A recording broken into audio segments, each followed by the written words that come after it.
Hello viewers, we are about halfway through our study of the book of Judges.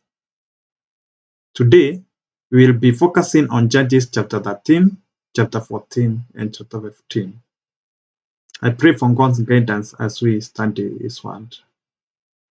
In our previous study, we observed that the children of Israel experienced a period of peace after God delivered them from the oppression of Ammonites using judges like Jephthah among others. However, we now find them in a situation where they have once again turned away from God and are under the control of the Philistines. Will God deliver them this time? We will find out that as we continue with the study.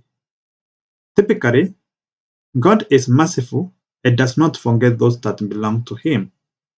The Bible illustrates elsewhere that He never forsakes those that are His. And this is evident in this chapter as we witness God working out a plan to deliver Israel from the Philistines through Samson, the son of Manoah.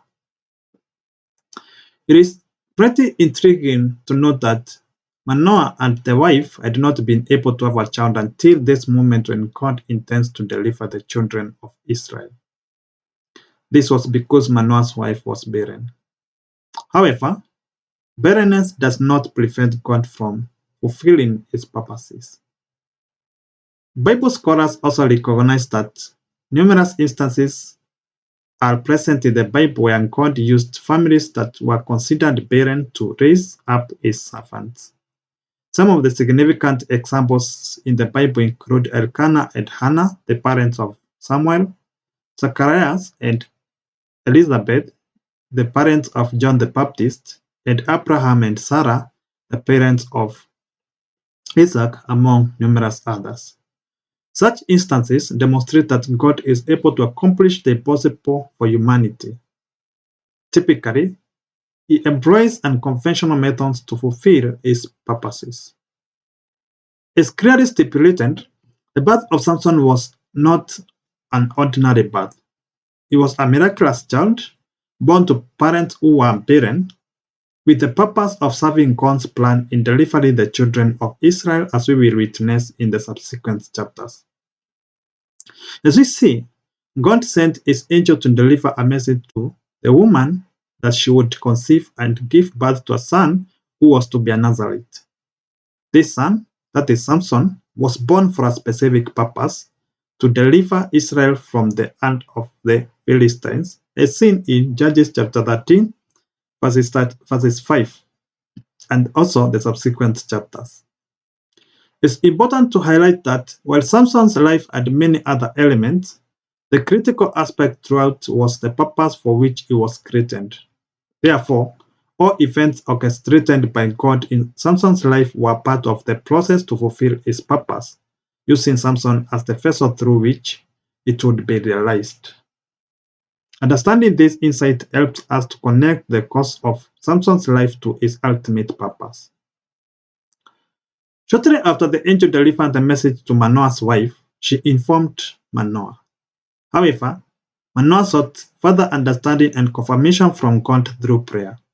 In his prayer, he asked God for the angel to return for clarity and other reasons. God answers Manoah's prayer and sent the angel back to confirm the message.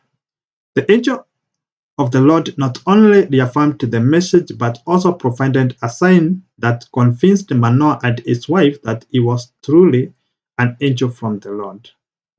As we approach the conclusion of this chapter, that is chapter 13, we see that the wife of Manoah gave birth to a son whom she named Samson.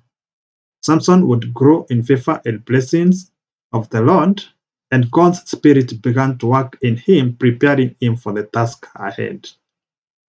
This scripture illustrates that God operates in ways that are unconventional to humanity to fulfill His purposes, which always come to fruition.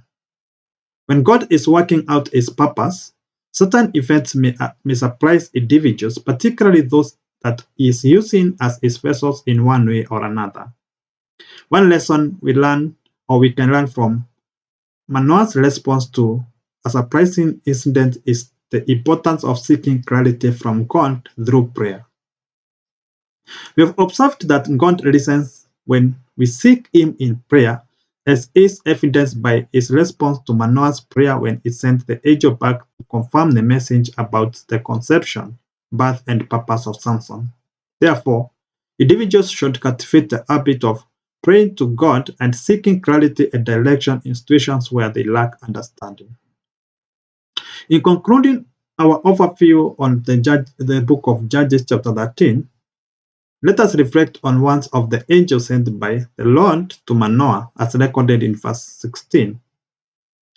The verse states that the angel of the Lord said to Manoah, "Though you detain me, I will not eat your bread, but if you offer a burnt offering, you must offer it to the Lord." This is because Manoah did not know he was the angel of the Lord. These ones serve as a reminder that all creation exists to serve God, and every offering made by humans should be directed to God alone, not angels, God's servants, or any other entities that may exist. This principle involves not just the physical act of offering, but also the heart attitude behind it, directing our worship sincerely to God.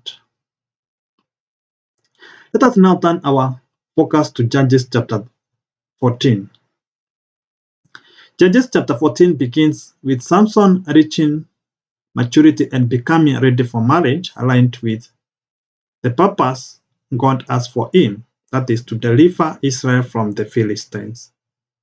The Spirit of the Lord guides Samson's decision, connecting them all to this overarching purpose.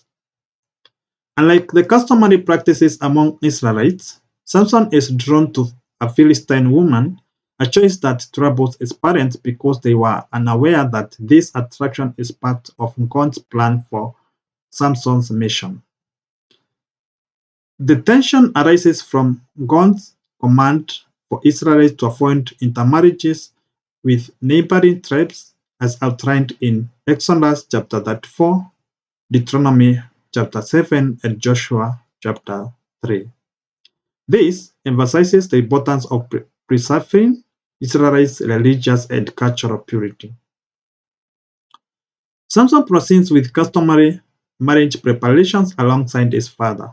However, a conflict erupts during festivities when Samson's bride betrays him over a riddle he posed to the men of a city, as seen in Judges chapter 14, verses 12 to 18. This betrayal infuriates Samson, causing him to live without his bride, who is subsequently given to another man, or, as said, his companion. This event becomes pivotal in God's unfolding plan, setting the stage for future development in the narrative. Now we will swiftly turn our focus to chapter 15, where we see that in chapter 15, we encounter the aftermath of Samson's being denied his wife, which sparks conflict with the Philistines. This conflict leads to Samson's retaliation by destroying Philistines' farms filled with grain and olive groves, among others. In response, upon learning the reason for Samson's action, the Philistines burned to death the woman Samson was supposed to marry and her father. This act of vengeance further incites Samson to fight against them, seeking retribution for the death of his intended wife and her father. The Philistines then attempt to capture Samson, enlisting the help of his fellow Israelites from the tribe of Judah. However, when they confront Samson, he is empowered by the Spirit of God, leading to his defeat of thousands of Philistine soldiers. Subsequently, Samson rules over Israel for a period of 20 years during the Philistine occupation. This scripture, or as we draw towards the conclusion of this study, we can say that this scripture offers numerous important insights, illustrating how God empowers individuals to fulfill his purposes through seemingly unconventional actions, such as those seen in Samson. It underscores the need for Christians to pray for clarity and understanding of God's working, even when his plans appear mysterious or challenging to comprehend, as often is the case and as illustrated through the case of Samson. Thank you for watching. Let us interact again in our next Bible study.